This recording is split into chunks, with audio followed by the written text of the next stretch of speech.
भगवान की कथा पतित को भी पावन बनाने वाली है।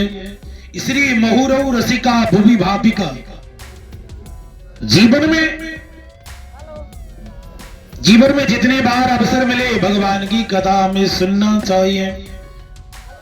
अब आइए हम उसी प्रसंग पर चलते हैं। सौनक जी ने सूत जी से 6 प्रश्न पूछे कि महाराज आपसे कुछ पूछने की इच्छा हो रही है।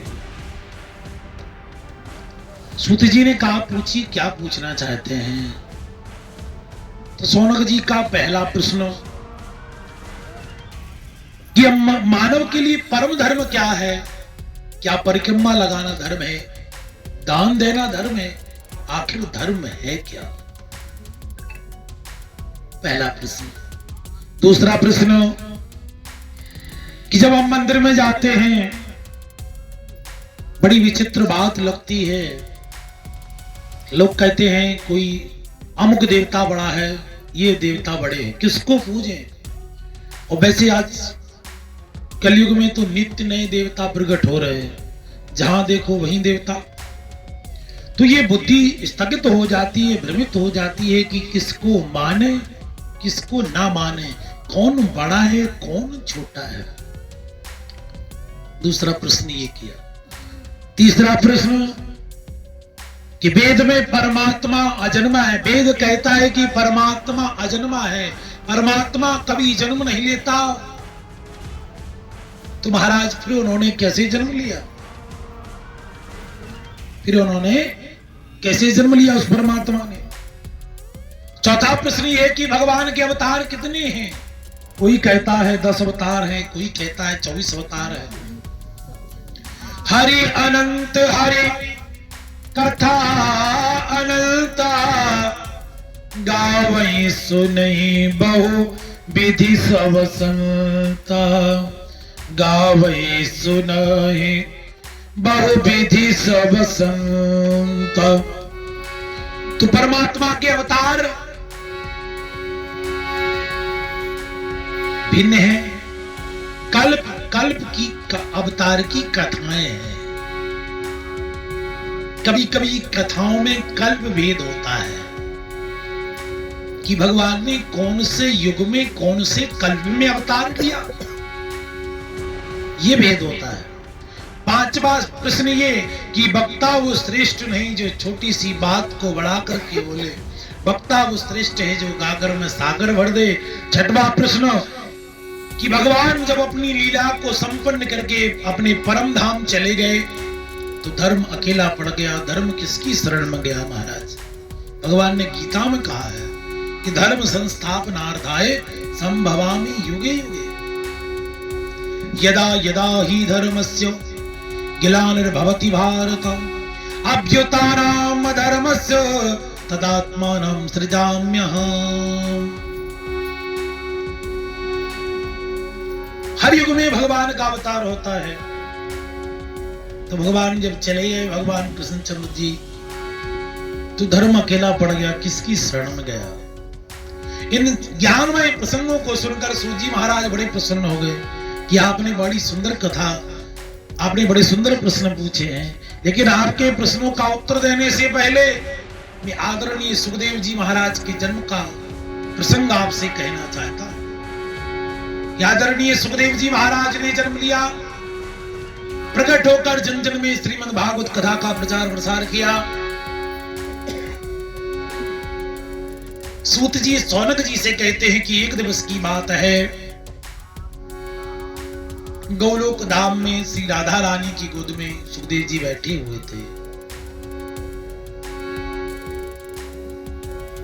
श्री राधा जी ने कहा बेटा सुखदेव जी से कि जाओ पृथ्वी लोक पर जाकर जन जन में भागवत कथा का प्रचार प्रसार करो। सुखदेव जी कहने लगे भैया मैं पृथ्वी लोक में मृत्यु लोक में जब चला जाऊंगा तो मेरा जो भी भजन है, जो मैं आपका भजन करता हूं, जो नियम संयम है वो सब भूल जाऊंगा मैं जाकर के। राधा रानी ने कहा जाओ तो सही, जाकर के तुम भागवत कथा का प्रचार प्रसार करो, तुम कुछ नहीं भूलोगे। तो बोले ठीक है, मां की जैसी आज्ञा लेकर के सुखदेव जी कैलाश पर्वत पर एक पक्षिणी के गर्भ से इनका जन्म हुआ। कैलाश पर्वत पर भगवान भोलेनाथ रहते हैं, शिव और पार्वती जी। नारद जी के मन में विचार आया, नारद क्या है? नारम ज्ञानम दधाती इति नारदा, नारम ज्ञानम दधाती इति नारदा। जिसकी बात कभी रद्द न हो, जिसकी बात कभी झूठी न हो, वो है नारद जी। नारदौ देव दर्शन, नारद जी का दर्शन जिस किसी व्यक्ति को हो गया, मानो भगवान का दर्शन भी हो गया। नारद जी के मन में विचार आया कि कैलाश पर्वत पर चलना चाहिए और अभी सुखदेव जी का जन्म भी होना है। ये विचार करके नारद जी कैलाश पर्वत पर पहुंच गए। कैलाश पर्वत पर केवल मां पार्वती जी थी और भगवान भोलेनाथ थे नहीं। पार्वती जी ने बड़ा स्वागत किया, आओ बेटा नारद, बड़े दिनों के बाद आना हुआ है। स्वागत सम्मान किया, जलपान की व्यवस्था की गई, बैठने के लिए कहा गया। नारद जी महाराज आसन पर बैठ गए। पार्वती जी ने जलपान आदि करवाया मैया ने, और मैया ने कहा, बेटा नारद इतने दिनों के बाद आ रहे हो, बड़े दिनों के बाद आ रहे हो, क्या कारण है? तो नारद जी ने कहा, मां कारण कुछ नहीं है, इस संसार की विधा देख करके मन बड़ा अशांत है। मैया ने पूछा, क्या बात है नारद, आपका मन अशांत क्यों है? तो नारद जी कहने लगे, मैया संसार में कहीं किसी के प्रति प्रेम है ही नहीं।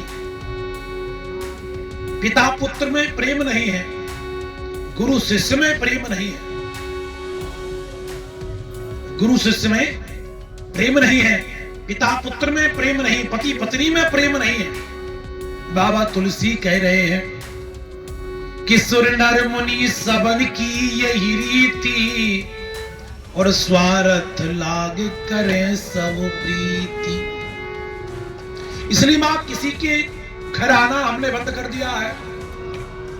तो पार्वती जी कहने लगी नारद जी से कि बेटा भगवान भोलेनाथ हमसे बहुत प्रेम करते हैं। समाधि में जो दर्शन होते हैं वो दर्शन हमें कह देते हैं, बता देते हैं। गुरु मंत्र को गोपनीय रखा जाता है, वो मंत्र भी भगवान भोलेनाथ ने हमें बता दिया, बाबा ने वो मंत्र भी बता दिया। भगवान बाबा हमसे इतना प्रेम करते हैं कि कोई वस्तु कोई बात हमसे नहीं छिपाते। नारद जी बोले, मैया बहुत अच्छी बात है, लेकिन मेरा निवेदन केवल इतना सा था कि भगवान भोलेनाथ के गले में जो माला डली हुई है, ये माला कहां से आई? क्या इस माला के विषय में आपको भगवान ने बताया? बाबा ने आपको इस माला के विषय में बताया? पार्वती जी बोली, नारद इस विषय में मुझे भगवान ने कुछ नहीं बताया और ना मुझे कुछ ज्ञात है। नारद जी बोले, मैया ये कैसा प्रेम है आपका? आप तो कह रही हो कि बहुत प्रेम करते हैं, बड़ा प्रेम है, लेकिन ये कैसा प्रेम है कि आपको मुंडमाला के विषय में ज्ञात नहीं है, ये आपको माला के विषय में नहीं बताया गया, तो ये प्रेम मैया आपकी समझ में नहीं आया। और नारद जी ने सोचा कि अपना काम बन गया है। अब ऐसा कर करके नारद जी चलने लगे। रास्ते में नारद जी मिल गए, नारद जी को भगवान शंकर जी मिल गए।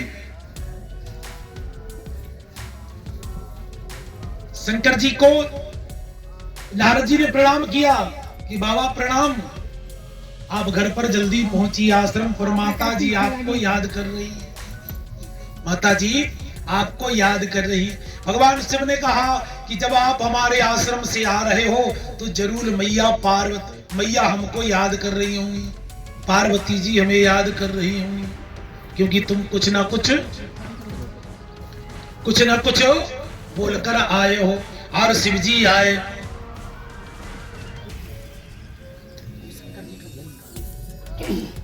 भोलेनाथ जी आए, देखा पार्वती जी रूठ करके बैठी हुई है।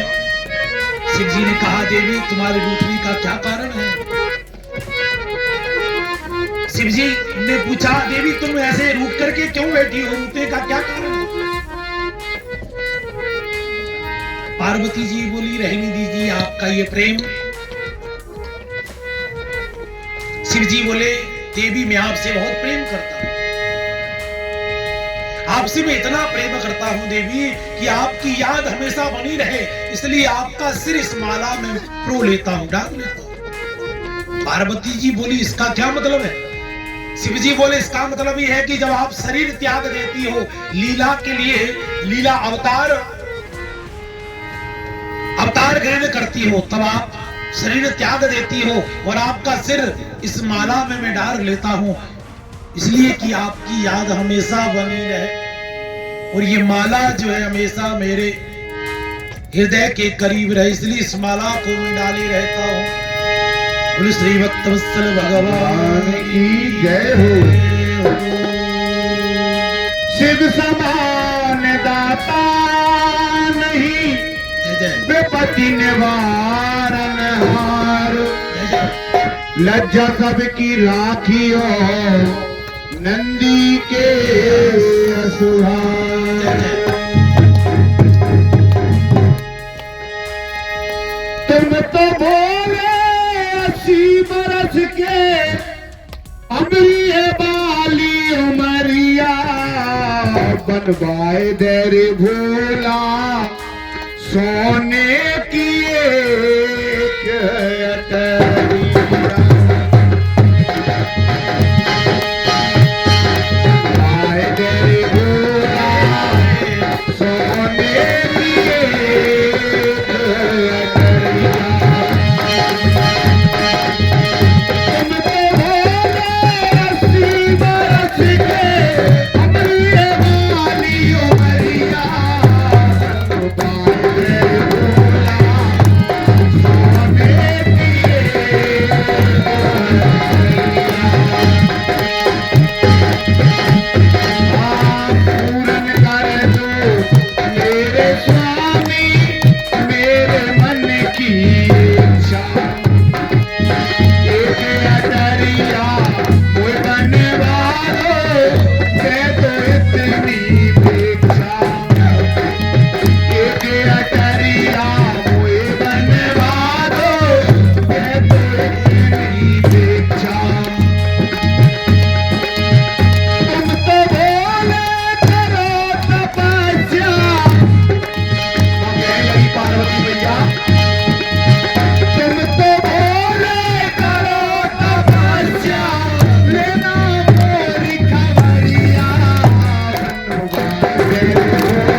की है पूजन मैंने आपकी, कुछ मुझको मिल जाए।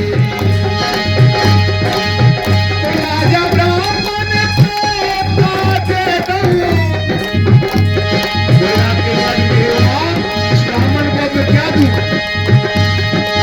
राजा ब्राह्मण को दे दूं, दे दई जई अतरिया।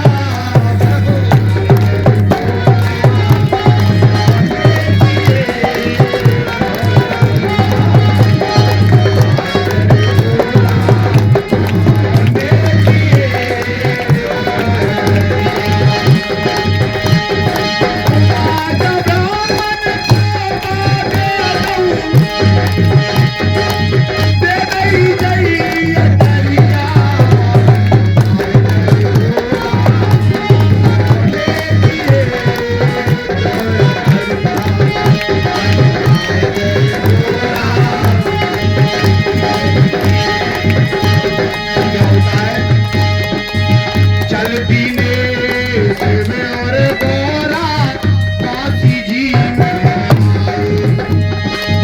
चलती ने में और गोरा काशी जी में आए। काशीनाथ आस रघुवर की,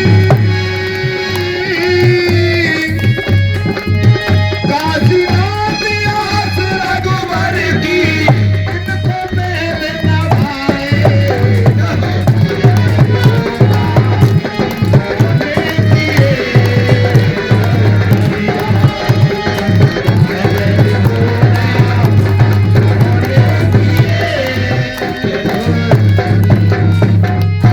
बोले सावरे सरकार की जय हो, भोलेनाथ भगवान की जय हो। पार्वती जी कहने लगी महाराज मैंने ऐसा कौन सा कर्म किया है कि मुझे बार बार मरना पड़ता है, और आपने ऐसी कौन सी जड़ी बूटी पी रखी है जिससे आपको कभी मरना नहीं होता, आपको कभी शरीर त्यागना नहीं होता, केवल शरीर मैं ही त्यागती हूँ, आप कभी शरीर क्यों नहीं त्यागते? शिव जी कहने लगे देवी मैंने अमर कथा का पान कर रखा है। अमर कथा का तात्पर्य है देवताओं के गुप्त रहस्य, राम नाम की कथा का मैंने पान कर रखा है, इसलिए मुझे कभी शरीर त्यागने की आवश्यकता नहीं होती। काशी मरत जंतु अवलोकी, काशी में मरने वाले व्यक्ति के कान में भगवान भोलेनाथ राम नाम का मंत्र ही बोलते। तो इस मंत्र के प्रभाव से मुझे कभी शरीर त्यागने की आवश्यकता नहीं होती। देवी जब आप जो है लीला करती हो, जब आप अवतार ग्रहण करती हो, इसलिए आपको शरीर त्यागना पड़ता है। पार्वती जी ने कहा भगवान ऐसी कौन सी कथा है, ऐसा कौन सा रहस्य है, आप वो रहस्य हमको भी सुनाइए, वो रहस्य हम भी सुने, हम भी जाने। तो शिव जो है पार्वती जी को साथ लेकर के पहुंचे वट वृक्ष के नीचे। कैलाश पर्वत पर एक वट वृक्ष है जो तीनों काल में एक जैसा रहता है। बाबा तुलसी ने इसकी चर्चा श्री रामचरितमानस में कर रखी है। शिव जी पहुंचे, शिव जी ने कहा देवी कथा के कुछ नियम होते, ऐसे कथा नहीं सुनाई जाती। कैसे? बोले देवी मैं आंखें बंद करके कथा कहता हूं, आपको कथा में अगर नींद आ गई तो हुंका कौन देगा, हाजी कौन बोलेगा? इसलिए पहली बात आपको कथा में हाजी बोलना भूलेगा पड़ेगा। बोले ठीक है। दूसरी बात एकाग्र चित्त से मन से कथा सुनी जाए तब कथा प्रभावशाली होती है। कल भी मैंने आपसे कहा था कथा के लिए एकांत स्थान हो जहां बाहर का कोई शोर शराबा ना हो, श्रोता भले ही कम हो लेकिन सुनने वाले हो, और ढेर श्रोता हो सुनने वाले ना हो तो इसका क्या मतलब है? तो महाराज शिव जी ने वहां रहने वाले जीव जंतुओं को भगा दिया। शिव जी ने अपना डमरू बजाया, यहां से भगवान भोलेनाथ के डमरू से 14 स्वर निकले। जानवर जो भी थे, पशु पक्षी थे, सब भाग खड़े हो गए। अब सुखदेव जी अंडे के रूप में पड़े हुए थे, वो कैसे भागे? कथा प्रारंभ हुई, पहले दिन की कथा हुई प्रारंभ। कथा के प्रभाव से अंडा साबित हो गया। दूसरे दिन की कथा प्रारंभ हुई, उसमें जीव का प्रादुर्भाव हो गया। तीसरे दिवस की कथा से जीव जो है चेतन अवस्था में आ गया, और चौथे दिवस की कथा के प्रभाव से भाई अंडा फूट गया। चौथे दिवस की कथा शिव भगवान भोलेनाथ कह रहे थे, देवी एक बार भगवान श्री कृष्ण के पास उद्धव जी गए। उद्धव जी ने भगवान से पूछा कि प्रभु योग के 8 अंग क्या हैं? तो भगवान श्री कृष्ण उद्धव जी से कहने लगे योग के 8 अंगों के विषय में कि यम, ध्यान, धारणा, समाधि, आहार, प्रत्याहार, ध्यान, धारणा, समाधि। इन ज्ञानमयी प्रसंगों को सुनकर पार्वती जी को नींद ने घेर लिया। पार्वती को नींद में घेर लिया, नींद आ गई। अच्छा, वैसे कहते हैं लोग कथा में नींद बड़ी अच्छी आती है। कुछ लोग जो कथा में सोए हैं वो लोग कहते हैं महाराज कथा में बड़ी नींद आती है, अच्छी नींद आती है। लेकिन ठाकुर जी की कृपा से हमें जीवन में ऐसा कभी अवसर नहीं मिला कि हम कथा में सो सके। ये तो बड़े भाग्य हैं उन लोगों के जो कथा में सो सकते हैं। एक व्यक्ति था, उसको नींद नहीं आती थी।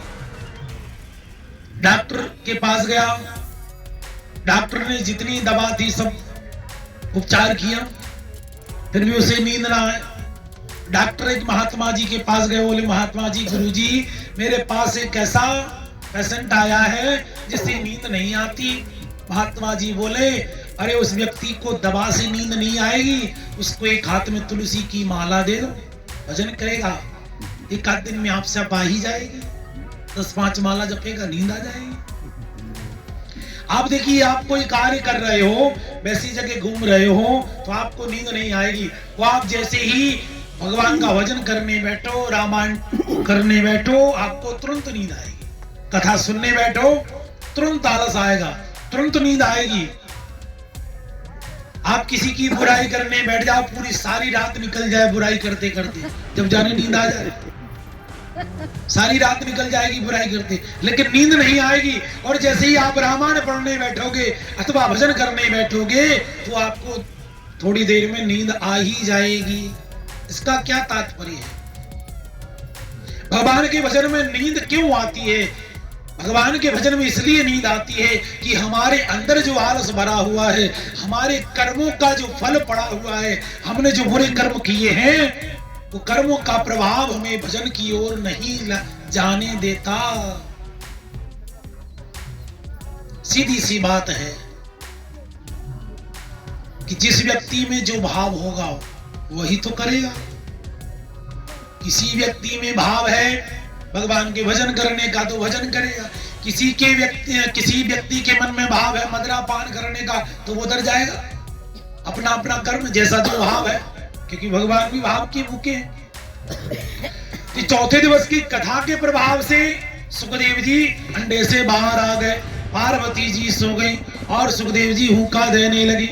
कथा जब पूर्ण हुई तो भगवान भोलेनाथ ने बड़े जोर का जयकारा लगाया, बोले भोलेनाथ भगवान की, भक्तवत्सल भगवान की। पार्वती जी नींद से बाहर आई। पार्वती जी ने कहा भगवान। इसके बाद भगवान श्री कृष्ण ने उद्धव जी से क्या कहा? क्या कहा? शिव जी बोले क्या कहा? वो प्रसंग तो पूरा हो गया, प्रसंग पूरा हो गया। तो महाराज मुझे जरा नींद आ गई थी, जपनी यानी नींद आ गई थी, मैं वो प्रसंग अधूरा रहा, वो प्रसंग पूर्ण नहीं सुन पाए मैं। भगवान भोलेनाथ बोले जब आप कथा में सो गई थी तो फिर वो कौन था जो कथा में बीच में हाजी बोल रहा था तो देखा सुखदेव जी महाराज पीछे कथा सुन रहे हैं। भगवान भोलेनाथ त्रिशूल लेकर सुखदेव जी के पीछे पड़े। कैलाश पर्वत से नीचे व्यास जी महाराज की पत्नी बिटका देवी शाम का समय था, श्रृंगार कर रही थी और उनको उवासी जमाई और सुखदेव जी उनके घर में प्रवेश कर गए। पीछे से शिव जी आए त्रिशूल लेकर। वेद व्यास जी से कहा कि मेरा एक शत्रु है जिसने कथा को चुप करके सुना। तो महर्षि वेद व्यास जी ने कथा सुनना कोई अपराध है? अपराध क्या किया है? बोले कि मेरा अपराधी आया है। बोले उसने अपराध क्या किया है? बोले महाराज उसने कथा सुनी। बोले कथा सुनना अपराध है? बोले कथा सुनना अपराध नहीं है, कथा सुनना अपराध नहीं है, लेकिन कथा की जो मर्यादा है उसका उल्लंघन करना अपराध है। जैसे शरीर में कोई सामर्थ्य नहीं है तब तो ठीक है कि आप लेट के भी कथा सुने। अगर हम सामर्थ्य हैं, स्वस्थ हैं, फिर भी हम अगर ऐसे कथा सुने कि बहुत ऊंची जगह बैठ करके कथा सुने, ये भी एक अपराध है। तो कहने का तात्पर्य यह है कि कथा का जो अपमान करता है वो दंड का अधिकारी है। बोले महाराज इसने तो अमर कथा पान कर ली, अभी से आप मारने भले ही आए हैं, अब इसका कुछ नहीं हो सकता। महर्षि वेद व्यास जी ने समझाया तो महर्षि वेद व्यास जी ने जब समझाया तो भोलेनाथ लौट करके जो है कैलाश की ओर आ गए। बोलो श्री भोलेनाथ भगवान जय हो। अब देखिए सुखदेव जी अपनी मां के गर्भ में निवास कर रहे हैं। वैसे 9 से 10 महीने में प्रायः बच्चे का जन्म हो जाता है, लेकिन यहां तो वर्षों बीत गए, वर्षों में भी 12 वर्ष बीत गए। महर्षि वेद व्यास जी सोचते कि मेरी पत्नी के गर्भ में भगवान का कोई महान भक्त है, कोई विद्वान है, क्योंकि गर्भ से मंत्रों की ध्वनि उत्पन्न होती, बाहर मंत्रों की ध्वनि उत्पन्न होती, वेदों का उच्चारण होता, वेद मंत्रों की ध्वनि प्रकट होती। तो महर्षि वेद व्यास जी ने सोचा कि जो मेरी पत्नी के गर्भ में भगवान का कोई महान भक्त है, महापुरुष है, जो पत्नी मेरे यहां बेटा बनकर के आया है। अब समय की अवधि 12 वर्ष हो गई। तो महर्षि वेद व्यास जी कहते हैं बेटा बाहर आओ, आपकी मां को बड़ा कष्ट होता है, गर्भ अवस्था में मां को बड़ा कष्ट होता है, आप गर्भ में निवास कर रहे हैं, गर्भ से बाहर आओ। तो सुखदेव जी बोले पिताजी हम तो यहीं ठीक हैं। बोले क्यों? बोले बाहर आएंगे तो भगवान की माया हमें जकड़ लेगी, यहीं ठीक है हम। यहाँ थोड़ा कष्ट तो है, मलमूत्र की दुर्गंध तो है, पूरी दुनिया गर्भ की जो बुराई करती है, सुखदेव जी ने गर्भ को ही मंदिर बना दिया, गर्भ को ही मंदिर बना दिया। थोड़ा कष्ट तो है, लेकिन हम यहाँ भगवान का भजन कर रहे हैं, बाहर आएंगे तो भगवान की माया जकड़ लेगी, जो भजन है प्रभु का वो नहीं हो सकेगा। 12 वर्ष हो गए तो भगवान विष्णु ने आकर के कहा बेटा गर्भ से बाहर आओ, तुम्हें मेरी माया नहीं व्यापेगी। तब पूरे 12 वर्षों के बाद महर्षि सुखदेव जी का प्रागट हुआ। बोले श्री सुखदेव जी महाराज की जय हो। सुखदेव जी महाराज का जन्म हुआ और सुखदेव जी जंगल की ओर चले गए। पीछे से महर्षि वेद व्यास जी बुला रहे हैं, बेटा पुत्र कहाँ जा रहे हो? पुत्र लौट कर आओ। पुत्र यम प्रभजन्तु मनुपेतुम अपेत कृत्यम दुपाहिनो विरहका तरयाजहाव पुत्रेति तन्मय तया तरभो भिने दुस्तरम सर्वभूत हृदय मुनिमान तोस्मि। जन्म लेते ही संन्यास ग्रहण कर लिया, क्योंकि संन्यासम परमम सुखम, सन्यासी परम सुख पुत्र भद्र कहते हुए महर्षि वेदव्यास जी जा रहे हैं। ऐसे परम वंदनीय सुखदेव जी महाराज के चरणों में हम प्रणाम करते हैं। संतों की सानिध्य जीवन संवार देती है। संतों की सानिध्य, कोई जीवन में अच्छा संत मिल जाए तो जीवन संवर जाता है। अगर कपट मुनि की तरह मिले, एक तन की तरह या कालनेमी की तरह मिले तो फिर बड़ा संकट उत्पन्न हो जाता है। और आजकल तो पहचान ही नहीं पाते हैं कि असली कौन है, नकली कौन है। पता चला कि हम जिसे असली समझ रहे हैं वो नकली निकला, और जिसे हम नकली समझ रहे हैं पता चला कि वो असली निकला, तो भी गड़बड़ है। बड़ा संकट है साहब। तुम्हारा संतों की सानिध्य, बैठूं संतों में जाके मन को भजन में लगा के, राम मिल जाएंगे, राम मिल जाएंगे, राम मिल जाएंगे, राम मिल जाएंगे, राम मिल जाएंगे, राम मिल जाएंगे।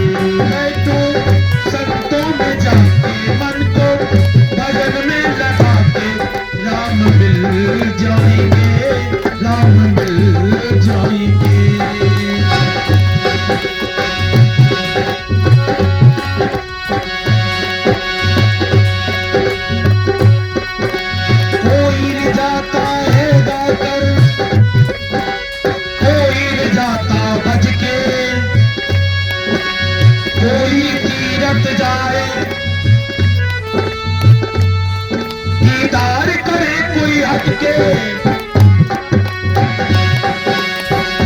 सच्ची लगन लगा के मन में प्रभु को बसा के, राम मिल जाएंगे, राम मिल जाएंगे, राम मिल जाएंगे, राम मिल जाएंगे, राम मिल जाएंगे, राम मिल जाएंगे, राम मिल जाएंगे, राम मिल जाएंगे।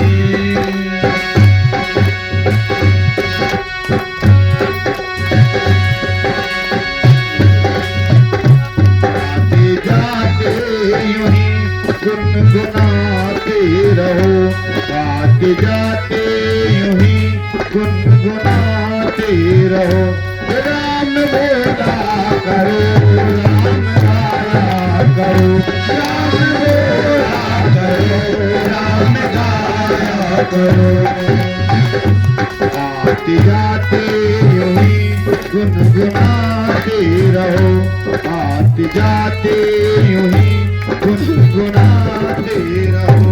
राम बोला करो, राम गाया करो, राम बोला करो, राम गाया करो। राम मिल जाएंगे, राम मिल जाएंगे, राम मिल जाएंगे, राम मिल जाएंगे।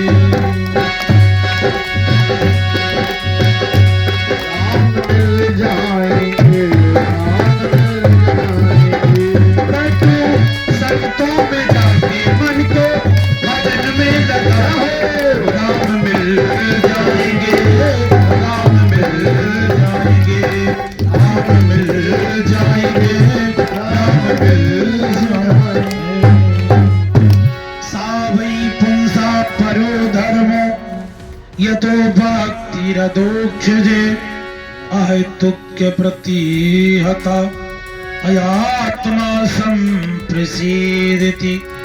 आदरणीय सूत जी महाराज सौनकादिक ऋषियों के प्रश्नों का जवाब देते हैं कि पहला प्रश्न था कि मानव का परम धर्म क्या है।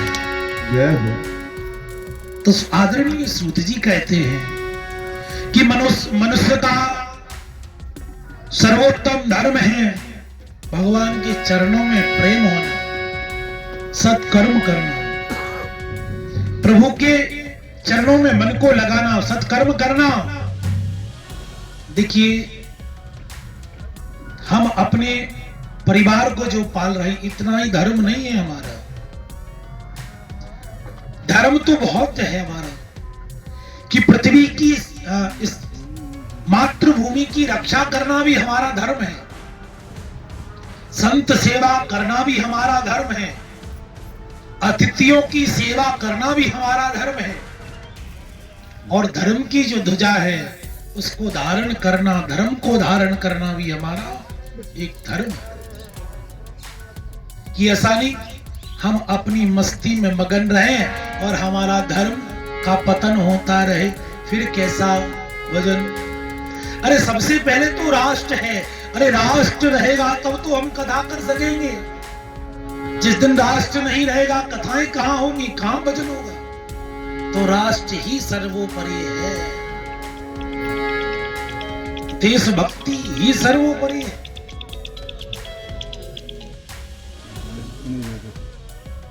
तो ऐसा नहीं कि हम केवल खाना पीना ही धर्म है, बच्चों का लालन पालन करना भी धर्म है। धर्म तो ठीक है कि बच्चों की सेवा करना भी धर्म है, लेकिन इस धर्म के साथ साथ और भी धर्मों का हमें निर्वाहन करना चाहिए, और भी कर्तव्यों का हमें निर्वाहन करना चाहिए। कि हम जो धन कमाते हैं उसमें से हमें दान करना भी धर्म है। दान की संख्या, अच्छा दान श्रद्धा से किया जाता है। दान के विषय में कोई संख्या नहीं है निर्धारित की गई कि इतना ही देना चाहिए। दान एक श्रद्धा है, श्रद्धा से दान किया जाता है। तो आप श्री महाकाल का धर्मार्थ ट्रस्ट से जुड़े। ट्रस्ट के मुख्य उद्देश्य हैं वृद्धों की सेवा करना, अनाथ आश्रम, अनाथ बच्चों की सेवा करना, उनको गोद लेना, उनकी शिक्षा दीक्षा, रहने खाने की व्यवस्था, वृद्धाश्रम की व्यवस्था, वृद्ध माता पिता की सेवा करना। कल भी मैंने आपसे कहा था कि अब कोई सेवा करना नहीं चाहता, अब तो सब स्वामी बनना चाहते हैं, सेवक बनना कोई नहीं चाहता। तो इस ट्रस्ट का उद्देश्य है, मूल उद्देश्य है एक नए समाज की स्थापना। कैसे कि जो बच्चे अनाथ हैं, बेसहारा हैं, उन्हें बुजुर्ग माता पिता मिलेंगे, और बच्चों को अपनी माता पिता और माता पिता को जो है अपने बच्चे मिलेंगे। एक अजब का एक संयोग, बड़ा विचित्र संयोग बनेगा ये। एक नए संसार की स्थापना होगी। तो आप लोग अधिक से अधिक इस ट्रस्ट से जुड़े, कम से कम एक वृद्ध को गोद लेने का संकल्प, या यथाशक्ति जो आपकी श्रद्धा हो, जो आप करना चाहते हो, जैसी आपकी भक्ति हो। ट्रस्ट का आश्रम जो है हरिद्वार में मां गंगा के पावन किनारे पर निर्माणाधीन है। आप उसमें सहयोग करें और धर्म लाभ अर्जित करें। बोलो श्री भक्त वत्सल भगवान की जय हो। तो मानव का धर्म क्या है? बोले सत्कर्म करना, राष्ट्र के लिए, एवं ईश्वर स्मरण करना, ईश्वर भक्ति करना, यही धर्म है। दूसरा प्रश्न था कि हम मंदिर में जाते हैं, श्रेष्ठ कौन है? तो सब यथा तरोर मूलम, जैसे पेड़ एक होता है, उस पेड़ की डालियां कई होती हैं, हजारों होती हैं, तना एक होता है। जब उस पेड़ की जड़ों में हम जल डालते हैं तो पूरा पेड़ हरा भरा हो जाता है। अब ऐसा तो नहीं कि डाल डाल पे पानी थोड़ी डाला जाता है कि पत्ते पत्ते पर पानी डालने जाएंगे। जब पेड़ में जल डालना हो तो केवल उसकी जड़ में ही डाला जाता है, उसी से पूरा पेड़ हरा भरा रहता है। तो समस्त देवताओं के मूलभूत स्वरूप तो भगवान नारायण हैं, और बाकी की ये सब शाखाएं हैं। इसलिए सम्मान सबका करो, निंदा कभी नहीं करना चाहिए, लेकिन सम्मान एक का करो, निष्ठा हमेशा एक में रखो, सम्मान सबका रखो। किसी एक सदै सब, एक सदै सब सदै, सब सदै सब जाए, एक साधे सब सदै, सब साधे सब जाए। इसलिए अनन्यास चिंतयन्तो माम ये जना परिपासते, तेषां नित्यभियुक्तानां योगक्षेमं वहाम्यहम्। अनन्य भाव से गोविंद का चिंतन करना। जय हो। तीसरा प्रश्न था कि भगवान अजन्मा है, वेद ये कहता है, तो परमात्मा, जब परमात्मा का अवतार होता है, कब होता है? कि जब जब होए धर्म की हानि, जय हो। बाढ़ई असुरी अधम अभिमानी, जब जब होए धर्म की हानि, बाढ़ई असुरी अधम अभिमानी, तबे तबे प्रभु धरती पे शरीरा,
सरकार की।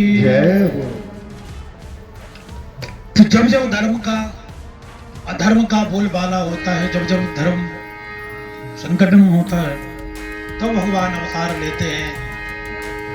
जब दुष्टों अभिमानियों का बोलबाला होता है, भक्तों को कष्ट पहुंचाते हैं, तब भगवान अवतार लेते हैं। भगवान के 24 अवतार हैं। अवतार के 3 भेद होते हैं, अंश अवतार, पूर्ण ब्रह्म अवतार और कला अवतार। पूर्ण ब्रह्म अवतार, कला अवतार और आवेश अवतार। अवतारों के 3 भेद कहे गए हैं। वस्तुतः भगवान के 24 अवतार हैं, लेकिन मानव जीवन से जुड़िए हुए 2 अवतार हैं कि राम कृष्ण 2 एक हैं, अंतर नहीं इनमें, इनके नयन गंभीर है, इनके चपल विशेष। बोल हरि हरि हरि बोल, केशव माधव हरि हरि बोल। बोल हरि हरि हरि बोल, केशव माधव गोविंद बोल। बोल हरि हरि हरि बोल, केशव माधव गोविंद बोल। केशव माधव गोविंद बोल, केशव माधव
बजे कबहू न डोल, हरि जप इति उत कबहू न डोल, केशव माधव हरि हरि बोल, हरि माधव गोविंद बोल, हरि बोल हरि हरि हरि हरे, केशव माधव हरि हरि बोल, केशव माधव गोविंद बोल, हरि बोल हरि हरि हरि बोल, बोल हरि बोल हरि हरि हरि बोल, केशव माधव हरि हरि बोल, केशव माधव गोविंद बोल, बोल हरि बोल हरि हरि हरि बोल, केशव माधव हरि हरि बोल, केशव माधव गोविंद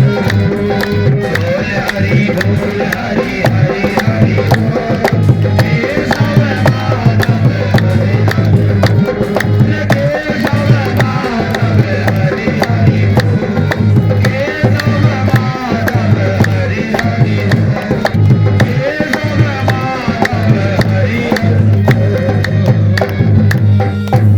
बोलो सावरे सरकार की। जय हो। अवतार के दो तीन भेद है। मानव जीवन से जुड़े हुए भगवान के दो अवतार हैं। 24 अवतारों में से राम और कृष्ण। राम जी के नैनों में गंभीरता है, भगवान कृष्ण के नैनों में चंचलता है। राम जी ने जो किया वो हम कर सकते हैं कि प्रातः काल उठ के रघुनाथा, मात पिता गुरु नावहि माता। ये हम कर सकते हैं, करें भले ना।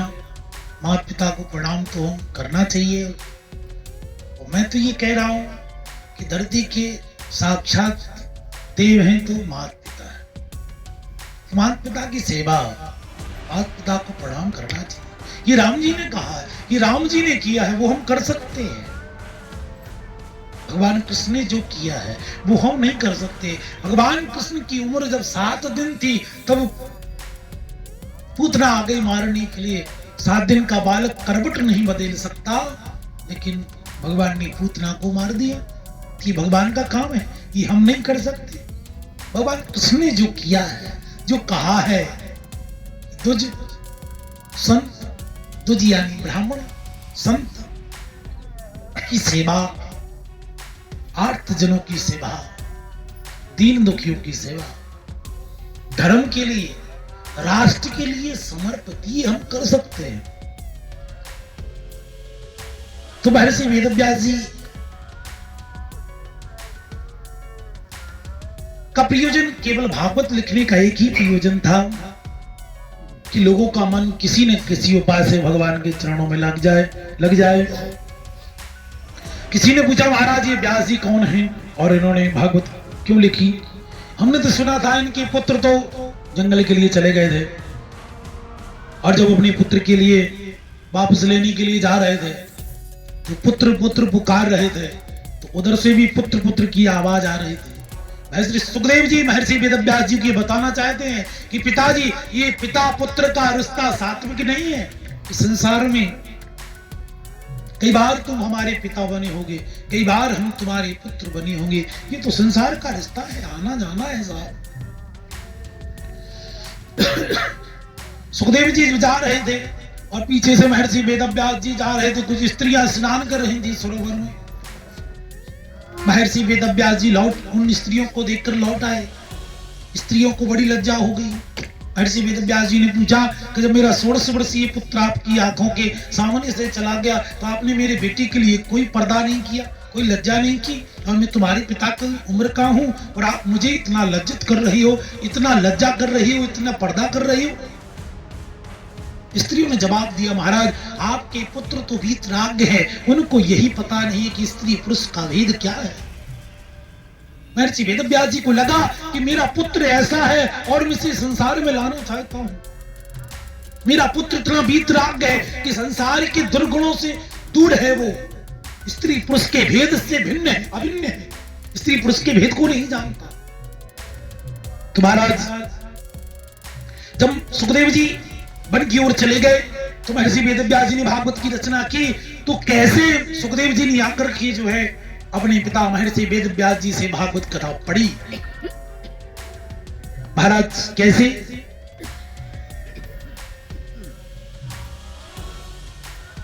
सूत जी ने कहा बड़ा सुंदर, सूत जी ने कहा कि आपका प्रश्न बड़ा सुंदर है कि नारायण के पुत्र ब्रह्मा हुए, ब्रह्मा के पुत्र वशिष्ठ और वशिष्ठ के पुत्र पाराशर और पाराशर के पुत्र हुए महर्षि वेदव्यास जी। महर्षि वेदव्यास जी का जब जन्म हुआ, इनकी मां सत्यवती कहने लगी बेटा तू मुझे छोड़कर कहां जा रहा है। तो महर्षि वेदव्यास जी कहने लगे मां हम तो एकांत में कुटिया बनाकर जंगल में और केवल भगवान का भजन करेंगे। मां सत्यवती ने कहा बेटा तू जब चला जाएगा तो तेरी मुझे बहुत याद आएगी। तो महर्षि वेदव्यास जी ने कहा मां निश्चिंत रहिए, जब आप मुझे बुलाएंगे तब मैं आ जाऊंगा। ऐसा आश्वासन देकर महर्षि वेदव्यास जी चले गए। साम्यप्रास नामक एक जगह पर कुटिया बनाकर दोनों भगवान का भजन करने लगे। तो महर्षि वेदव्यास जी ने जो है वेदों की रचना की। पहले एक वेद ऋग्वेद का निर्माण किया, फिर यजुर्वेद सामवेद अथर्ववेद आदियों का 4 वेदों का निर्माण किया। लेकिन मन में संतोष नहीं, मन में कोई शांति नहीं, मन बड़ा अशांत रहता है। एक बात मैं आपसे कहूं, दूसरों को समझाना बड़ा सरल होता है लेकिन अपने आप को समझाना बड़ा कठिन होता है। जब अंदर कोई अशांत, अंदर का माहौल जब अशांत हो तो अपने आप को समझाना बड़ा कठिन हो जाता है। दूसरों को समझाना बड़ा सरल है लेकिन अपने आप को समझाना उतना ही कठिन है महाराज। तो महर्षि वेदव्यास जी का चित्त बड़ा अशांत है, अंदर बड़ी अशांत, बड़ी खलबली मची हुई है। एक दिवस इनके आश्रम पर, महर्षि वेदव्यास जी के आश्रम पर नारद जी का आगमन हो गया। ना यदव वच चित्रपदम हरिर्यसो जगत पवित्रं प्रणीत कर्षितुम। महर्षि वेदव्यास जी नारद जी को देखकर रोने लगे। नारद जी ने पूछा क्या बात है? तो बोले महाराज कविता कितनी भी सुंदर क्यों ना हो, लिखने वाले व्यक्ति ने सुंदर कविता की पंक्तियों का निर्माण किया लेकिन खुद को संतोष नहीं, खुद को अच्छी ना लगे तो दूसरे को कैसी अच्छी लगेगी। तो मैंने वेदों का निर्माण कर दिया, मेरा मन बड़ा शांत रहता है। मैं ऐसा क्या करूं कि मेरा मन शांत हो जाए, अशांत ना रहे। नारद जी बोले कि आपने ज्ञान की चर्चा, वेद वेदांत की चर्चा लिखी है। वेदों की भाषा बड़ी कठिन है, कोई भक्त व्यक्ति कैसे पढ़ेगा, बड़ी जटिल है। वेदों की भाषा को समझना ज्ञान होना चाहिए। कोई गुरु हो जो वेदों की भाषा को समझा सके। और वेदों में लिखा कुछ और है, हमने अपनी बुद्धि से समझ कुछ और लिया तो आफत हो जाएगी। तो आप अगर मन को शांत करना चाहते हो तो भगवान ईश्वर की शरण में जाओ और भागवत महापुराण की रचना करो। तो महर्षि वेदव्यास जी बोले कि मैंने तो भगवान की चर्चा कभी देखी नहीं, भागवत कथा कभी पढ़ी नहीं, कैसे पढ़ूंगा। महर्षि वेदव्यास जी बोले कि अपने पिताजी से मैंने तो पढ़ा तो है लेकिन मैं कैसे, मैंने कभी कथा भागवत कभी सुनी नहीं, कभी पढ़ी नहीं। महर्षि वेदव्यास जी ने कहा। तो नारद जी बोले कि संत की कृपा ऊंची होती है, अपनी गुरुदेव भगवान के चरण कमलों का ध्यान करिए और आप श्रीमद् भागवत की रचना कर देंगे। बाबा तुलसी कह रहे हैं कि श्री गुरु नक पद मन गण ज्योति सुमरत देव दृष्टि ही होती।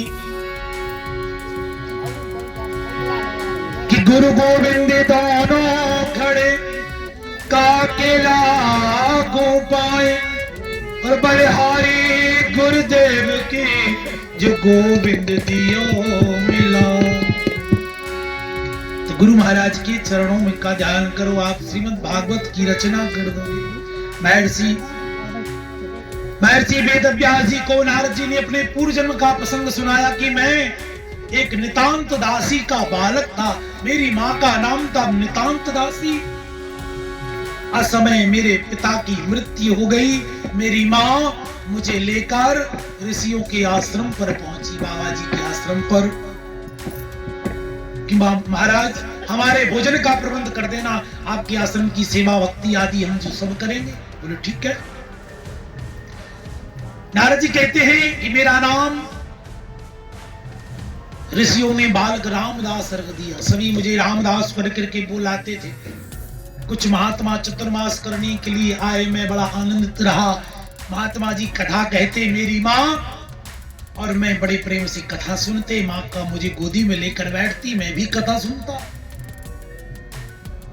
क्योंकि बच्चों में जो संस्कार आप डालोगे वो संस्कार आएंगे।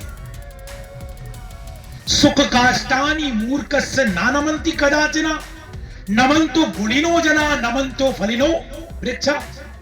जिस वृक्ष में फल होंगे वो वृक्ष झुका हुआ होगा। जिस व्यक्ति में गुण होंगे, संस्कार होंगे, वो व्यक्ति हमेशा झुककर चलेगा। सुख काष्टानि मूर्खस्य नमन्ति कदाचन। सुख यानी सूखी लकड़ी को आप मोड़ना चाहो मुड़ेगी नहीं, टूट जाएगी। मूर्ख व्यक्ति को आप समझाओ तो वो समझेगा नहीं। बोलो श्री भक्तवत्सल भगवान की जय हो। इसलिए बच्चों को संस्कार देना चाहिए। अब ऐसा नहीं कि बच्चा एक दिन चोरी करके आया, बोले अच्छी बात है बेटा, दूसरे दिन और वो कुछ चोरी करके आएगा। पहले दिन जब ही चोरी करके आया है, जब ही उसको डांट दिए हो, बोले नहीं ये काम गलत है और ये नहीं करना है, तो बच्चा मान जाएगा। अब आप कहो कि पहले दिन कोई अच्छी कीमती वस्तु लेके आया, बोले इस काम में तो बड़ा मुनाफा है, आज इतना आया है कल और, तो धीरे धीरे बेटा डाकू बनेगा ही बनेगा। तो डाकू बनेगा ही बनेगा। इसलिए जो है बच्चों को सुंदर संस्कार देना चाहिए, बच्चों को सुंदर संस्कार देना चाहिए। तो नारद जी कहते कि मैं वहां बैठता था, मेरी माँ कथा कहती, श्रवण करते हम कथा का, महाराज कथा कहते। अब जो है हम चतुर्मास करने के बाद कुछ महात्मा जब जाने लगे तो संतों के साथ मैं भी चलने लगा। नारद जी कहते हैं तो मेरी माँ ने संतों से कहा, महाराज आप मेरे पुत्र को मत ले जाइए, मेरे पुत्र को मत ले जाइए, मेरे बुढ़ापे का सहारा तो मेरा बेटा ही है। अगर यही भगवान का भजन करने चला गया तो मैं क्या करूंगी। तो ऋषियों ने मंत्र दे दिया, इस मंत्र का जाप करो और तुम्हें ईश्वर की प्राप्ति होगी। मंत्र दे दिया, मंत्र को श्रद्धा से जपना चाहिए, मंत्र दे दिया। अब नारद जी महाराज उसी रामदास उसी मंत्र को बड़े प्रेम से जपते, ठाकुर जी की पूजन करते, अर्चन वंदन करते। लेकिन ओम नमो भगवते वासुदेवाय, ओम नमो भगवते वासुदेवाय, भगवते वासुदेवाय, ओम नमो भगवते वासुदेवाय, वासुदेवाय मेरो नंद नंदनाय, वासुदेवाय नंद नंदनाय, ओम नमो भगवते वासुदेवाय, ओम नमो भगवते वासुदेवाय, ओम नमो भगवते वासुदेवाय, ओम नमो भगवते वासुदेवाय, ओम नमो भगवते वासुदेवाय, ओम नमो भगवते वासुदेवाय, ओम नमो भगवते वासुदेवाय। जब सारी दुनिया सो जाती है तो लोग जो परिश्रमी होते हैं, भगवान के भक्त होते हैं, जो योगी लोग होते हैं, वो संसार में रात्रि में भी जग करके भगवान का नाम जपते हैं। कि मोन्य सा जग सोवनहारा, देखें स्वप्न अनेक प्रकार। जय हो। ये संसार मोही रूपी रात्रि की तरह है कि जिसमें हम सोए हुए रात में स्वप्न आता है कि हम रात में तो राजा बन गए। प्रातः काल जब नींद खुली तो पता चला वो टूटी चारपाई पर थे। चार पाई पर लेटे हुए हैं। स्वप्न था ये तो कि राजा बन गए, लेकिन सुबह जागे तो पता चला ना राजा है ना कुछ है। ऐसे ही ये संसार है। तो रामदास बालक रात्रि में भगवान का जप करते थे कि एकदा निर्गतांगिहा दुहंती निशिगाम पथि। एक दिवस मेरी माँ, नारद जी कहते हैं, महर्षि वेदव्यास जी से गाय धोने के लिए गई और सर्प ने मेरी माँ को डस लिया। नारद जी कहते मेरी माँ की मृत्यु हो गई। मैं बड़ा रोने लगा, बड़ा दुखी हुआ कि बेटा कह के बुलाने वाली माँ इस संसार में नहीं है। दुनिया में जितना त्याग एक माँ के जीवन में है, इतना त्याग और कहीं नहीं है। एक माँ मेहनत मजूरी जैसे भी करते हुए अपने चार बच्चों का लालन पालन कर लेती है, लेकिन चार बच्चे एक माँ को नहीं पाल सकते। जब बच्चे छोटे होते हैं तो माँ के पास सोने के लिए कहते हैं, अरे मैं रुकूंगा, मैं बैठूंगा, ये माँ मेरी है। वो कहता है कि माँ मेरी है। और जब बच्चे बड़े हो जाते हैं तो लोग बच्चे कहते हैं ये माँ तेरी है, तू संभाल। चार बच्चे थे, बोले कौन करेगा सेवा? बोले एक महीना सेवा करते हैं। संयोग से महीना 31वां हो गया। बताइए एक दिन कौन सेवा करे? तो ये विडंबना तो ये है। हालत तो साहब इतने खराब है कि कुछ पूछिए ना। जो माँ पिता पुत्र के लिए क्या क्या यत्न नहीं करते, पूरी जीवन मेहनत करते, एक पाई एक पैसा छोड़ के रखते हैं, ये मेरे बेटे के काम आएगा, ये अमुक वस्तु, ये मैं माँ भले ही भूखी रह जाए कि मेरा बेटा है उसको दूंगी मैं, मेरे बेटा को कुछ ना हो, भले मेरी उम्र भी मेरे बेटे को लग जाए। उसी दिन जब वो बेटा जब उस माँ से कहता है, घर से बाहर निकाल देता है माँ को, तो माँ को बड़ा कष्ट होता है। उसके हृदय पर क्या बीतती होगी, उसके हृदय पे कितना कष्ट होता होगा उसके हृदय में कि जिस पुत्र को लालन पालन किया, आज अपना ही खून अपना ना हुआ, भला दूसरों से उम्मीद क्या रखे, किससे भरोसा रखे, तो अपने ही नहीं। नारद जी कहते हैं मैं बहुत रोया, एक आंख से गर्म आंसू, ठंडे आंसू, एक आंख से इसलिए कि बेटा कह के बुलाने वाली माँ इस संसार में नहीं है।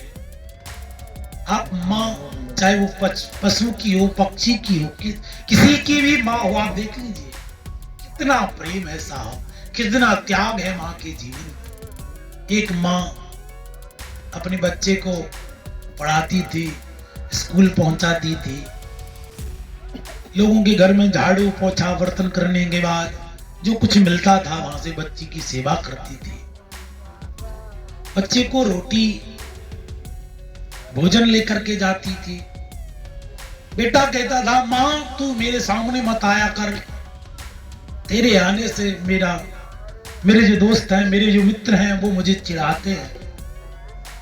लेकिन माँ बड़ी मेहनत मजदूरी करती कि मेरा बेटा पढ़ लिख जाए, इसकी नौकरी लग जाए, दिन रात मेहनत करती, एक पैसा अपने बच्चे के लिए जोड़ती। इधर माँ मेहनत करती है, उधर बच्चा पढ़ता हुआ जाता है कि भगवान मेरा बेटा पढ़ गया है, अब बड़ा हो गया है, प्रभु मेरे बेटे की नौकरी लग जाए, मेरी तपस्या पूर्ण हो जाए। माँ की पुकार भगवान ने सुन ली और बेटे की नौकरी लग गई। बेटा परदेश चला गया और अपनी माँ को भूल गया। इधर माँ बर्तन मांजती है, झाड़ू पोछा करती है, घर में एक चीज कि बेटा बड़ा हो गया, नौकरी लग गई, अब बेटे का मैं शादी करूंगी, घर में बहू आएगी, अमुक वस्तु ये मेरे बेटा को होगी, ये बहू को होगी, ये जोड़ करके रखती है। लेकिन माँ को क्या पता था कि बेटे ने वहां शादी भी कर ली।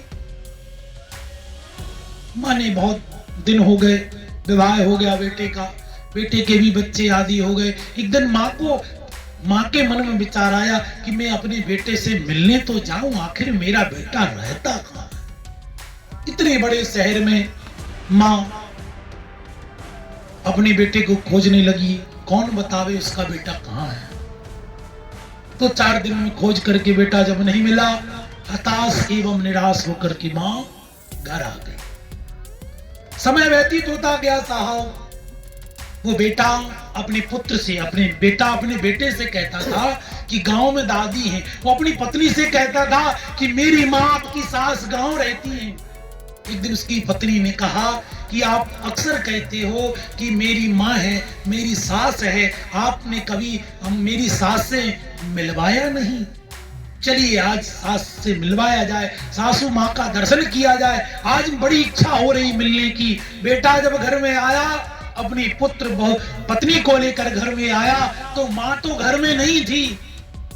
घर सुनसान पड़ा हुआ था। बेटा गया, पूछने लगा माँ कहाँ है तू? माँ घर खाली था।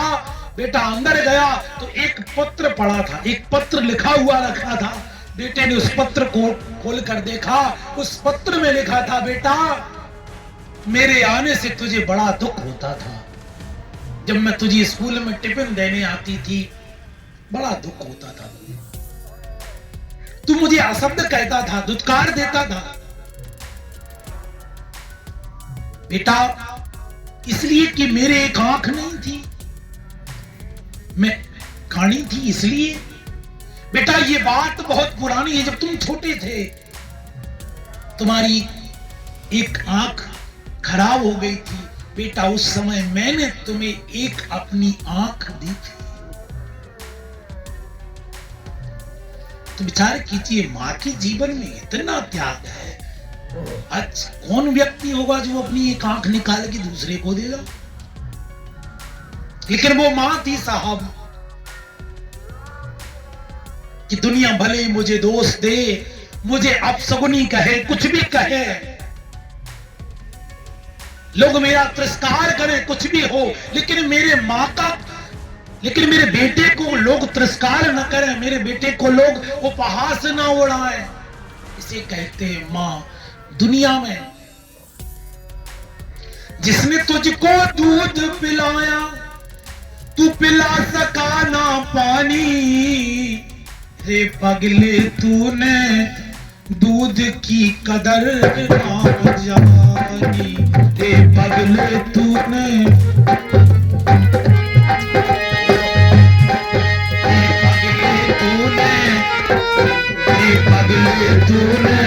दूध की कदर ना जानी। जिसने तुझको दूध पिलाया, जिसने तुझको दूध पिलाया, जिसने तुझको दूध पिलाया, जिसने तुझको दूध पिलाया, तू पिला सका ना पानी। और पगले तूने दूध की कदर ना जानी। पगले तूने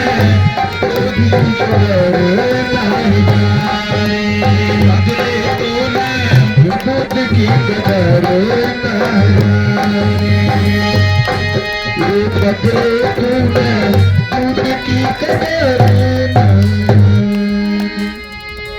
जिस माँ ने दूध पिलाया, उस माँ को बच्चा जल नहीं पिला सका, पानी नहीं पिला सका।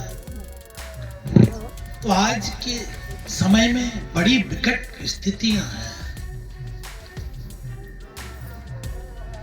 तो नारद जी कहते हैं मेरी मां तो चली गई, लेकिन उस 12 अक्षर मंत्र को मैं जपता हुआ एक गुफा में प्रवेश कर गया। नारद जी कह रहे हैं अपने पूर्व जन्म का विवरण महर्षि वेदव्यास जी को सुना रहे हैं। गुफा में जैसे ही मैं पहुंचा, वहां मैंने जप करते हुए भगवान का साक्षात्कार किया। वो झांकी कुछ ही क्षण में अदृश्य हो गई। नारद जी सोचने लगे, रोने लगे कि प्रभु आप मुझे छोड़कर क्यों चले गए। उसी समय आकाशवाणी हुई कि तुम्हारे कुछ संस्कार शेष हैं, अभी तुम्हें मेरा दर्शन नहीं हो सकता। फिर सृष्टि की रचना हुई। नारद जी कह रहे हैं और वही रामदास बालक गुरु की कृपा के प्रसाद से आज वही देवर्षि नारद बन गया। भगवान का दिया हुआ वीणा देवदत्त मीमां वीणाम स्वर ब्रह्म विभूषिताम, भगवान का दिया हुआ वीणा में अपने हाथ से उच्चारण करता हूँ। बोलो श्री भक्तवत्सल भगवान की। श्रीमन्नारायण नारायण हरि हरि, श्रीमन्नारायण नारायण हरि हरि, श्रीमन्नारायण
प्रेम से बोलिए राधे जय श्री राधे। तो महर्षि वेदव्यास जी की समाधि लग गई। नारद जी ने उनके कान में चतुर श्लोक की भागवत के जो 4 श्लोक हैं वो बोल दिए। तो महर्षि वेदव्यास जी ने 4 श्लोकों का रूपांतरित कर दिया। 18,000 श्लोक, 345 अध्याय, 12 स्कंद भागवत महापुराण की रचना महर्षि वेदव्यास जी ने कर दी। बोलो श्री भागवत भगवान की जय हो। कितने पुराण, कितने श्लोक? 18,000, 12 स्कंद भागवत महापुराण की रचना कर दी। तो मन में विचार आया कि भागवत कथा तो मैंने बना करके निर्माण कर दिया, भागवत कथा का निर्माण कर दिया, लेकिन भागवत कथा पढ़ने वाला भी कोई हो, किसे सुनाए, कोई सुनने वाला भी हो। तो अंदर से आवाज आई, बोले अपने और पुत्र सुखदेव जी को भागवत कथा पढ़ा दो।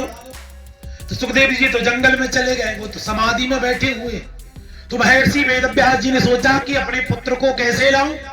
तो अपने चेला को बुलाकर कुछ श्लोक मंत्र उनको जपा दिए, कुछ मंत्र उनको याद करा दिए।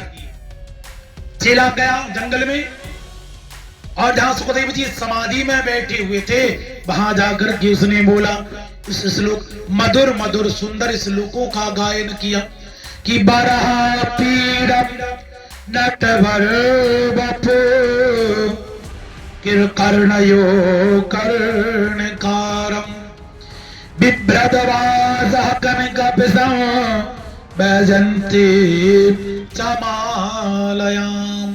भगवान कितने सुंदर है, वैजयंती माला धारण किए, कितना सुंदर भगवान का स्वरूप है। इस श्लोक को सुनकर सुखदेव जी समाधि से बाहर आ गए। सुखदेव जी ने चेले से कहा, भैया ऐसे श्लोक कहां से लाए हो? तो चेले ने कहा, ऐसे श्लोक 18,000 आपके पिताजी महर्षि वेदव्यास जी से, महर्षि वेदव्यास जी के पास है। ये तो कुछ नहीं, और भी अच्छे अच्छे श्लोक हैं। सुखदेव जी फिर समाधि में बैठ गए। चेलों ने जाकर सूचना दी, बोले गुरु महाराज वो तो फिर समाधि में बैठ गए। तो बोले दूसरा श्लोक रटा दिया जिसमें भगवान की करुणा का वर्णन है कि भगवान इतने दयालु हैं। अहो की स्तन कोटम जिंघासय पाये यदा प्रसादवी लेवे गतिम धातुजताम दतोन्यम किंब दयालु शरणं ब्रजेमा। दूसरा श्लोक की व्याख्या ये है, दूसरे श्लोक की, कि पूतना भगवान को मारने के लिए गई जहर अपने स्तनों में लगाकर, लेकिन भगवान ने पूतना को सदगति दी, उसके दुर्गुणों को भगवान ने भुला दिया। सुंदर संवाद सुनने के बाद सुखदेव जी लौटकर महर्षि वेदव्यास जी के पास आए।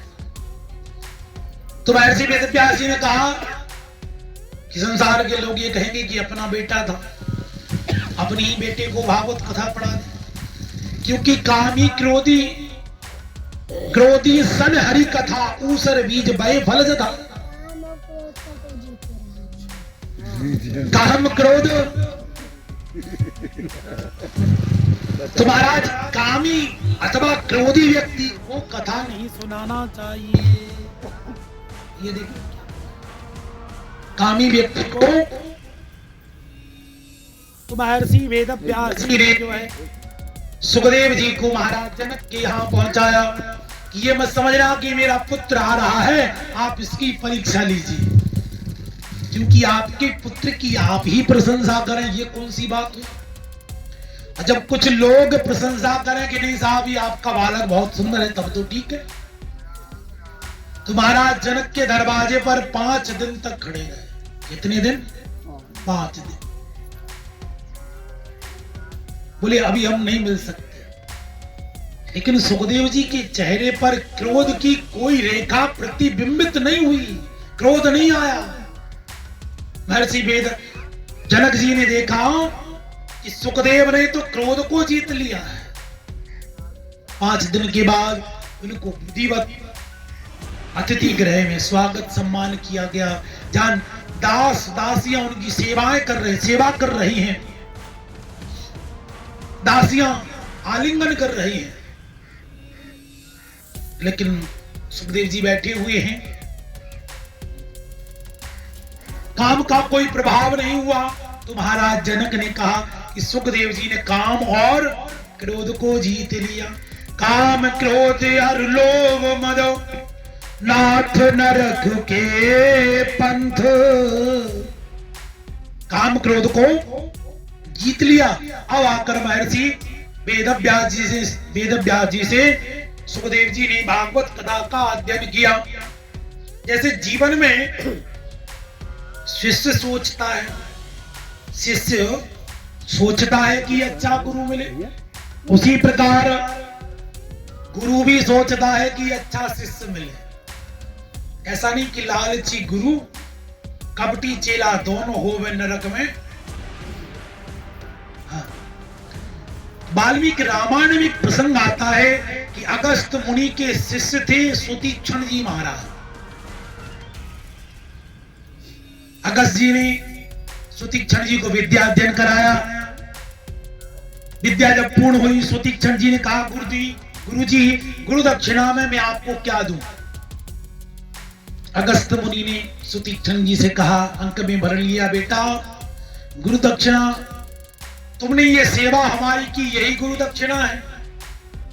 सुतीक्ष्ण जी ने अगस्त जी से कहा, नहीं गुरुदेव, सेवा करना मेरा कर्तव्य था और गुरु दक्षिणा देना मेरा धर्म है। आप मांगिए गुरु दक्षिणा में क्या मांगना चाहते हैं। तो गुरुजी बोले बेटा अगर देना ही चाहते हो तो मुझे मेरे राम जी के दर्शन करा देना, यही गुरु दक्षिणा है। ये गुरु दक्षिणा है कि मेरे राम जी के दर्शन करा देना। और राम जी जब 14 वर्ष के लिए वन में गए, सुतीक्ष्ण मुनि के आश्रम पर जब पहुंचे, तो सुतीक्ष्ण जी राम जी को लेकर महर्षि अगस्त्य के आश्रम पर पहुंचे।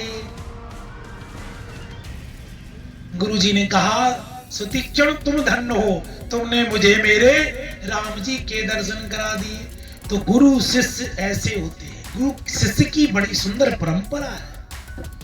ऐसा नहीं, हमारे यहां भारतवर्ष में गुरु शिष्य की बड़ी अच्छी परंपरा रही है और ये आज भी निर्वहन हो रही है। एक पवित्र संबंध है गुरु और शिष्य का। बोलो श्री भक्तवत्सल भगवान की। तो कोई महर्षि वेदव्यास जी ने सुखदेव जी को भागवत कथा का अध्ययन कराया। अब भागवत कथा कोई दिगंबर व्यक्ति नहीं कह सकता, इसलिए सुखदेव जी को गोपी यानी लंगोटी लगवाई गई। और राजा परीक्षित को जब 7 दिन में मरने का श्राप लगा, तो इन्होंने ही राजा परीक्षित को भागवत कथा सुना करके जो है मुक्त कर दिया। तो सौनक जी ने सूत जी से पूछा कि महाराज ये परीक्षित कौन था और इसने ऐसा क्या अपराध किया, इसको 7 दिन में मरने का क्यों श्राप लगा महाराज, इसका क्या कारण है। तो सूत जी कहते हैं कि बात उस समय की है जब कौरव और पांडवों में युद्ध चल रहा था। सारे कौरव मारे गए थे। भीम की गदा के प्रहार से दुर्योधन अपनी मौत के एक दिन गिन रहा था। उसी समय अश्वत्थामा आया। अश्वत्थामा ने कहा मित्र दुर्योधन ये तुम्हारा हाल बड़ा बुरा हुआ है। दुर्योधन ने कहा मित्र अश्वत्थामा मेरी केवल एक इच्छा है। अश्वत्थामा ने कहा बोलो मित्र क्या इच्छा है। बोलो 5 पांडवों का वध कर दो, यही मेरी अंतिम इच्छा है। अश्वत्थामा ने कहा मित्र ये कौन सी बड़ी बात है, समझो 5 पांडवों को वध हो गया, सब 5 पांडवों का वध कर दिया मैंने, समझो। और ये बात उस समय की है जब महाभारत का युद्ध समाप्त हो चुका था। वो अंतिम रात्रि थी महाभारत की युद्ध की।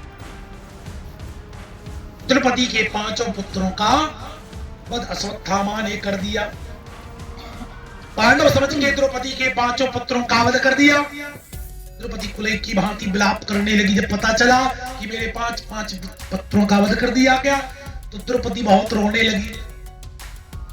कर्ण पुकार से, कर्ण स्वर से विलाप करने लगी। और अर्जुन को क्रोध आ गया, देवी तुम्हारे पुत्रों को मारने वाला कोई भी हो मैं उसे नहीं छोड़ूंगा।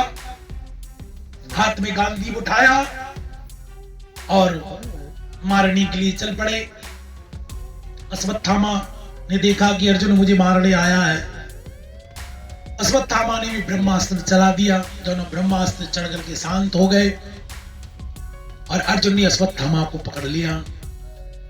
सभा में लाए बांधकर ये 5 बच्चों का वध किया इसने, इसको क्या दंड देना चाहिए। किसी ने कहा अग्नि में जलाकर डालो, मार डालो, किसी ने कहा जल में। सबने अपनी इच्छा के अनुसार कहा। तो भगवान ने भीम ने प्रभु से पूछा कि प्रभु आप ही बताइए इसको कैसे मारा जाए। कि मुंचताम में स ब्राह्मणो नितराम गुरु ब्रह्म बंधुरन हंतव्य आतताय बदारसनः मय भूमा भय मानपा परिपानुशासनम। शास्त्र कहता है ब्राह्मण चाहे जैसा भी उसे नहीं मारना चाहिए और बालकों का हत्यारा कोई भी उसे नहीं छोड़ना चाहिए। क्या किया जाए। बोले सबसे कठिन जाति अवमाना। तो अश्वत्थामा के मणि को निकाल लिया और धक्का देकर समाज से बहिष्कृत करके उसको भगा दिया। अश्वत्थामा आ गया। अश्वत्थामा ने मन में विचार किया कि अभिमन्यु का वध तो महाभारत के युद्ध में हो चुका है। उसकी पत्नी उत्तरा भी गर्भवती है, उसके पुत्र को मैं नष्ट कर देता हूं, उसके गर्भ को नष्ट कर देता हूं, पांडवों का वंश निर्वंश हो जाएगा। यानी अश्वत्थामा के मन में ईर्ष्या का जन्म हो गया। एक मैं आपसे बड़ी सुंदर बात कहूं, आप में कितने ही गुण अच्छे हों, अगर आप में एक गुण बुरा है, यानी आपके अंदर ईर्ष्या है, तो फिर आपके गुणों का कोई मोल नहीं, आपके गुणों का कोई मोल नहीं। क्योंकि ईर्ष्या में आप अंदर ही अंदर घुटते रहोगे कि अमुक व्यक्ति हमसे अच्छा क्यों है, ये हमसे ज्यादा क्यों उसके पास संपत्ति है, हमसे ज्यादा क्यों इसका काम चल रहा है, हमसे ज्यादा इसका व्यापार है, हमसे ज्यादा ये कथाएं करता है, हमसे ज्यादा ये कार्यक्रम करता है। इसी ईर्ष्या में डूबे रहोगे, जो भी है वो भी चला जाएगा और जो आने वाला है वो आएगा ही नहीं। इसलिए व्यक्ति को ईर्ष्या से दूर रहना चाहिए। जय श्री राधे। बोलो श्री भक्तवत्सल भगवान की जय हो। ब्रह्मास्त्र चला दिया अश्वत्थामा ने कि उत्तरा के गर्भ को मैं नष्ट कर देता हूं। उत्तरा भगवान की शरण में आई और उस बालक की रक्षा करने के लिए भगवान गर्भ में पधारे। बोलो श्री भक्तवत्सल भगवान की पाहि पाहि महायोगिन देव देव जगतपते नान्यम तुदेयम भयम बसे यात्र मित्र परस्परम। भगवान ने उस बालक की रक्षा की जिसको हम पारीक्षित कहते हैं।